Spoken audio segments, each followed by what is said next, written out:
When you think of a leader, what comes to your mind? Someone adaptable, inspiring, and well-liked? Not only are these considered characteristics of a leader, but that of a good leader. Transformational leadership is often considered one of the best styles of leadership, as they put the needs of their organization or group before their own and inspire others to initiate and implement change. Thus, they have a large influence in our society and media. Today, transformational leaders are seen everywhere. Steve Jobs, Gandhi, Jeff Bezos, and Martin Luther King Jr. are all great examples of this. All four of these transformational leaders share one important quality: charisma. According to the Merriam-Webster Dictionary, charisma is defined as a personal magic of leadership, arousing special popular loyalty or enthusiasm. Many of the individuals we look up to today, many of our role models, embody this characteristic. It allows these individuals to stand out from the crowd and inspire real and dramatic change. However, not all charismatic leaders are good or should be followed. The most blatant example of negative charismatic leadership today are those associated with destructive and harmful cults. Many of these media-defined cults can actually be categorized as new religious movements. New religious movements are not specifically defined by any shared group of characteristics, but as a set of religions assigned an outsider status by the dominant religious culture and then by elements within the secular culture. Hence, a set of religions existing in a relatively contested space within society as a whole. A cult is defined by Bohm as an intense religious group whose ties to mainstream religion and culture tend to be less pronounced, one that often espouses a belief system not rooted in Christianity or Judaism and often under the personal direction of a charismatic leader. Due to the fluid nature of these terms amongst scholars from different fields, cult and new religious movement are frequently used to define the same groups. This congruence is largely due to the influence of media and popular culture and the development of public narrative. Every individual possesses their own narrative that is shaped by their personal experiences and exposure to different aspects of society. The media has frequently been blamed for developing negative stereotypes about new religious movements as cults by furthering moral panic. Fictional work, however, such as television or movies, can easily mold public view due to the fiction genre's ability to present any narrative the author or director desires. In the 1970s, America had a distinct fear of brainwashing or thought reform that began exposing itself through horror films about violent cults and their ability to make the individual society considered ordinary do astounding and peculiar things. By the 1990s, cults had become such a common popular culture reference, they began emerging in the average sitcom. Today, a new genre of apocalyptic science fiction has materialized. Many of the apocalyptic science fiction portrayals of cult membership in popular culture led to a theological understanding of cults as a satanic or demonic religion that opposed Christian values. This narrative ingrained into the minds of society not only has a negative impact on new religious movements as a whole, but also on the ex-cult members of said groups. Thus, the study of new religious movements has become one compromising psychological, sociological, and theological perspectives. Three new religious movements frequently defined by media and popular culture as a cult are the Branch Davidians, Heaven's Gate Church, and the People's Temple. The Branch Davidians are a new religious movement established in 1955 by Benjamin Roden, which split from the General Association of the Davidian Seventh-day Adventists established in 1935. Victor Hudoff preached for the reform of the Seventh-day Adventist Church through self-written tracts. His ideas were rejected by the Seventh-day Adventists, so he and his followers formed the Davidians, and were located on the outskirts of Waco, Texas. After his death in 1955, there was a shift in leadership which led to the formation of the Branch. Benjamin Roden called himself the Branch, and in reference to Isaiah 11:1, and took official control over the group in 1973 when the property their worship site resided on was sold to his family. Roden's wife Lois became the next Davidian prophet upon his death, and in 1981 she began teaching biblical prophecy to Vernon Howe. After only 3 years, the Davidians' loyalty had shifted from Rhoden's son George to Hal. Claiming to search for evidence to help convict George of a crime, Hal and 7 of his followers attacked George's worship site, Mount Carmel, with guns and lots of ammunition. Hal and his followers went to trial, and while his followers were deemed not guilty, the jury could not settle on a verdict for Hal. Shortly thereafter, Hal changed his name to David Koresh after King David and Cyrus the Great, and sought for his members to become world leaders like his namesakes.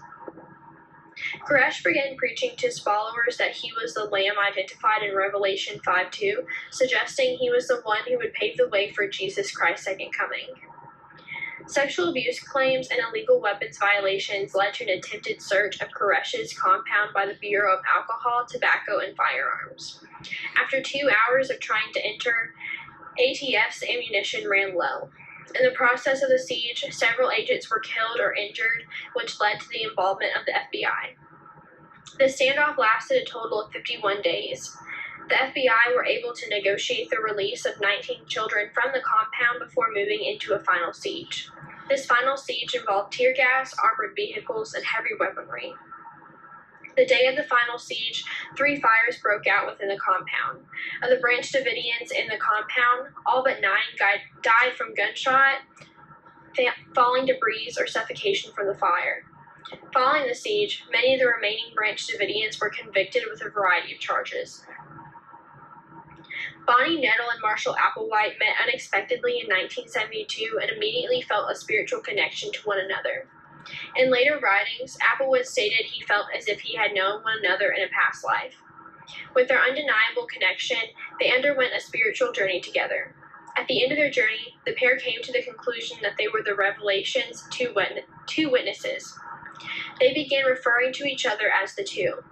By 1974, Nettle and Applewhite together founded Heaven's Gate Church, categorized by scholars as a combination of ufology, New Age, and Christian religious traditions. The group's beliefs were focused on the idea that by rejecting their own human nature, they could ascend to the evolutionary level above human, a concept similar to what many refer to as heaven. Originally believing they would ascend to the evolutionary level above human via a UFO, this idea was challenged in 1985 when Bonnie Nettle lost her battle with cancer. However, the group soon adapted their beliefs to the understanding that the physical body was simply a vessel and that upon death their souls would be transferred to a new next-level body during a process called the demonstration. Applewhite and Nettles were described as charismatic individuals with a monumental public speaking ability and slowly began accumulating a following. In 1975, the group renounced all secular things to fully dedicate themselves to their spirituality. Applewhite and Nettles, referring to themselves as Doe and T respectfully, led their members across the country begging in the streets. In 1976, the group stopped recruiting and restricted sexual activity and drug usage amongst their members. Over 10 years later, the group, under the direction of Marshall Applewhite, arranged a series of ritual suicides for the 39 active members in a house in San Diego, California. The ritual suicides were in congruence with the close approach of the Hale-Bopp comet, in which they believed their death would transport them to a spaceship traveling on the far side of the comet, where they would rejoin Bonnie Nettle. Their website was updated hours before their coordinated deaths to state, Hale-Bopp brings closure to Heaven's Gate. Our 22 years of classroom here on planet Earth is finally coming to conclusion. Graduation from the human evolutionary level. We are happily prepared to leave this world and go with T's crew. The ritual suicide involved each member filming a farewell message, ingesting poison mixed with food and finished with alcohol, and secured plastic bags over their heads. Additionally, all members were wearing matching outfits comprising black shirts, black sweatpants, Nike shoes, and patches reading Heaven's Gate Away Team. Ordained by the Christian Church, a young man by the name of Jim Jones established the People's Temple Church in Indianapolis, Indiana in the year 1955. During a heavy time of racial segregation in America, the People's Temple Church stood out to its community through its integrated congregation and for its strong stance against racism. Within his church, Jim Jones performed various healings to attract people, grow their faith in him, and generate income for the church. However, many of these healings are now understood to have been illegitimate and were put on as acts to generate more revenue. During this time, Jim Jones and other Pentecostal pastors would organize conventions that drew crowds upwards of 11,000 people. These conventions frequently involved healings and the sharing of private information such as social security numbers, phone numbers, and home addresses by convention leaders in order to gain the trust and admiration of attendees. In an effort to recruit more church members, Jim Jones and several of his followers traveled throughout cities in Ohio and Indiana on a summer bus tour to spread his ideals and values. Jim Jones asked his congregation to attend services in casual clothes to ensure poor members did not feel out of place. The People's Temple provided shelter to those in need, opened soup kitchens, began services to help individuals with rent assistance, employment assistance, clothing, food, and other social services. Shortly thereafter, Jones was appointed to the Human Rights Commission, an organization designed to help protect and promote human rights. Around 1959, Jim Jones became inspired by the teachings of Father Divine, who founded the International Peace Mission movement and began trying out a similar preaching style in his own congregation. The transition to this style of preaching marked the church's move to an us versus them ideology and quickly led to more and more expectations for its members. Soon, members were required to celebrate Thanksgiving and Christmas with their temple family and were highly encouraged to donate all their material possessions to the church. In return for their donation, the church would provide for them and ensure all their needs were met. When Jones had a vision of a nuclear attack in which both Chicago and Indiana were destroyed, the future of the People's Temple changed for good. Jones moved 140 members of his congregation to Redwood Valley, California, and began preaching that he was the manifestation of Christ the Revolution and that America was the Antichrist. The church expanded quickly with the alliance of political leaders and eventually made its way to San Francisco and Los Angeles. With these political alliances came serious media investigations and drove Jim Jones and hundreds of People's Temple members to the newly established People's Temple Agricultural Project, or Jonestown in Kenya. Once relocated to Jonestown in Kenya, the population grew to 900 members.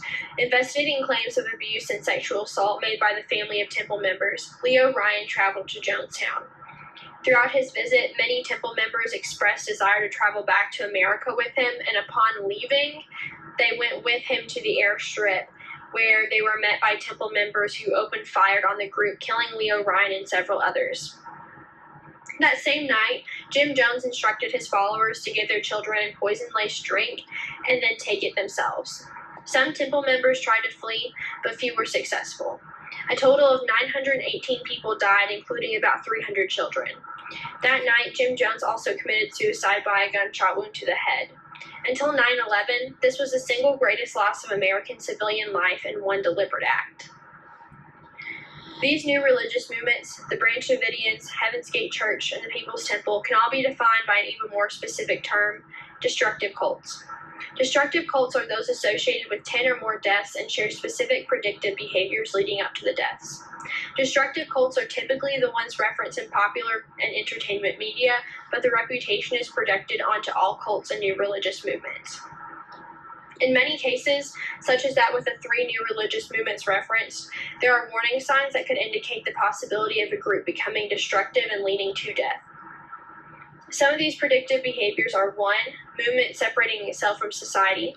2. Members becoming extremely dependent on the movement for definitions and testing of reality. 3. Movements that make distinct boundaries between good and bad. 4. When important decisions are being made for its members by its leaders. 5. Leaders claiming divine appointment. And 6.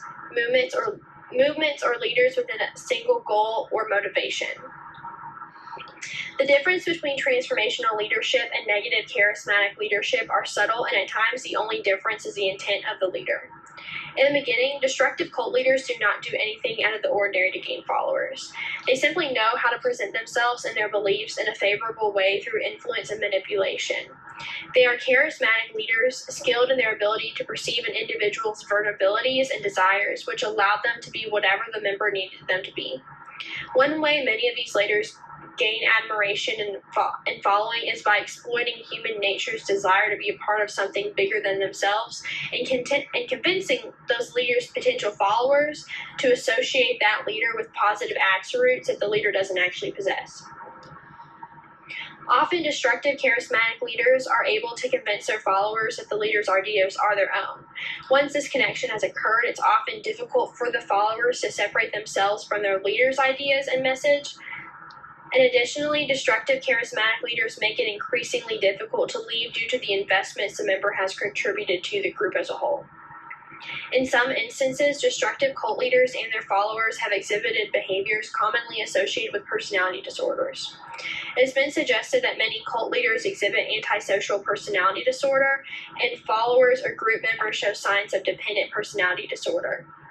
Antisocial personality disorder is considered to be composed of a variety of personality traits, such as dominance and a history of aggression. Many individuals with antisocial personality disorder can be described as having the desire to modify the world rather than accommodate to the world.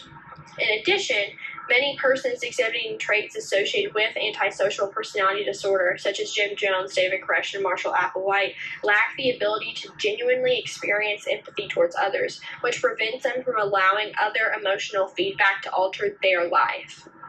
They can, however, still use their intellectual abilities to analyze the emotions of others and thus use it for their own personal agenda. In destructive cults, leaders with antisocial personality disorder can become dangerous if they turn their aggression and need for dominance onto their group members. When this happens, it can lead to the manipulation, mental and physical abuse, and demands for submission of group members to the leader. However, in most situations, the leader exhibiting traits suggesting antisocial personality disorder are mistaken as characteristics of a charismatic leader. In addition to many destructive cult leaders possessing personality characteristics associated with antisocial personality disorder, many followers or group members themselves have exhibited personality characteristics associated with dependent personality disorder. Dependent personality disorder has emerged amongst many cult members as they grow accustomed to life within a group. They become dependent on the routine established for them by their leader. Not only does this impact the individuals while they have membership in a group, but also after they leave their group or after it is dismantled. Many ex-cult members who recently exited their group more commonly exhibit anxiety, dependent behaviors, and depressiveness. Therefore, leading these individuals to rejoin their group or, in some serious cases, experience post-traumatic stress disorders. Susceptible members are most likely to develop dependent personality disorder when their leaders possess a high amount of charisma and have a lot of influence over them. So you may ask, what is the difference between a transformational leader and a destructive cult leader if both possess such high amounts of charisma? I earlier described transformational leaders as individuals that put the needs of their organization before their own and inspire others. However, transformational leaders also encourage and help their followers think independently, all while developing their followers into leaders themselves. This is drastically different from destructive cult leaders, as they manipulate their followers into relying on them for important decisions, ethical dilemmas, and general life situations as well. Thus, destructive cult leaders maintain a firm grip on their members' perceptions of reality. Before I continue any further, take a moment to think. If you didn't know the outcome of Jonestown, does People's Temple Church sound all that bad? Jim Jones was a role model in society. He fought and stood against racial segregation, offered to completely provide for your needs, opened soup kitchens, encouraged church attendees to dress casually to keep those without nice clothes from feeling out of place. He befriended political figures, provided rent assistance, and so much more. Sure, you were required to spend holidays with your temple family, but why wouldn't you want to? They provided for your every need and cared for you, so why would you not want to spend your most precious and favorite times with them? The members that joined these organizations did not have the hindsight we now possess. Remember, Jim Jones was an ordained minister. This was not just some man you saw on the street corner one day and then decided to abandon your life to follow him. The concept of cult was not ingrained into their minds like popular and entertainment media has ingrained it into ours today. These ordinary people had no idea what they were getting themselves into. All they saw was a man trying to bring more good into the world and creating a safe environment for all peoples in one place, and they wanted in. This, just like life, is all about perspective. I mentioned earlier that every individual possesses their own narrative that is shaped by their personal experiences and exposure to different aspects of society. Since no two people have the same life experiences, we each have competing narratives for reality that influence every decision we make. This concept was extremely important for members of these new religious movements who were able to leave their congregations and movements they were a part of, and also for those surviving members that were able to escape the death of their group. Many of these individuals are ashamed of their past and are frequently judged and stereotyped as gullible, naive, brainwashed, or even crazy. While media plays a large role in developing these negative stigmas, professors of psychology are critiqued for sometimes referring to atypical groups as cults. When atypical groups are taught as cults, the groups themselves, as well as their members, are devalued. Additionally, referring to groups as cults may appear to endorse a dangerous degree of social influence within these groups, while also suggesting that groups not labeled as cults do not use any degree of social influence, deception, rigid rules, or abuse. Lastly, the practice of solely referring to these groups as cults. Students may separate churches from organizations identified as cults without recognizing any potential overlap through similar systematic efforts at influence and conversion used by prominent churches today. For example, students and professors alike may not recognize the sleep deprivation, social pressures, and intense emotional expression that reinforces group membership typically associated with cults as normal behaviors that also accompany youth weekend retreats held by established churches. Lastly, sexual abuse scandals have brought to light destructive cult tendencies in established religious groups that most individuals would not consider cults. For those ex-cult members, life can become very strenuous if others know about your past membership. The societal idea of cult being a foreign concept is harmful not only to the groups themselves, but its members and ex-members. New religious movements such as the Branch Davidians and the Heaven's Gate Church are not simply stereotypical mind-washing cults led by an egotistical and charismatic leader, but are the result of normal apocalyptic fascination and the blend of environmental setting. All individuals naturally form a set of beliefs and assumptions of the world that guide them in their everyday life. This concept is referred to as an individual's universe of discourse, and is what is manipulated by leaders like Jim Jones, Marshall Applewhite, and David Koresh to fit an individual's worldview to that of their groups. However, elements within an individual's own universe of discourse predispose them to being accepting of the radical teachings of these leaders, as many times these individuals have traditional religious beliefs such as Judaism and Christianity and search for spiritual understanding of their own. This is contradictory to much of society's view of cults as a satanic or demonic religion. Despite society's skewed views of cults and their members as a part of a foreign group, any normal member of society can be susceptible to accepting cult ideology with the right factors such as time and context. The stereotyping of cult members and ex-cult members as crazy or naive is both wrong and damaging. Not one of the three prominent new religious movements discussed were created with the intention to be destructive. They each began as a way to help its members understand and define the world around them, and the concept for a competing narrative of reality is still prominent today. For example, the 2020 election was a source of great division within America and even within the world due to the differences in the beliefs of two different charismatic leaders. Depending on whom one is talking to, the 2020 presidential election may be described as fraudulent and illegitimate, but to others it paved the way for more American citizens to have representation through absentee ballots. Everything is just a matter of perspective. Charismatic leaders are still present in today's society and influence on a daily basis. They are publicized by the media in both positive and negative lights to influence our concept of reality. It is human nature to align oneself with charismatic leaders, many times in hopes of making a difference within the world or to become a part of something larger than oneself. To one individual, something beautiful and pure can appear to another as horrid and tainted. What is most important is to be aware of this concept and understand the competing narrative of reality that is possessed by each individual.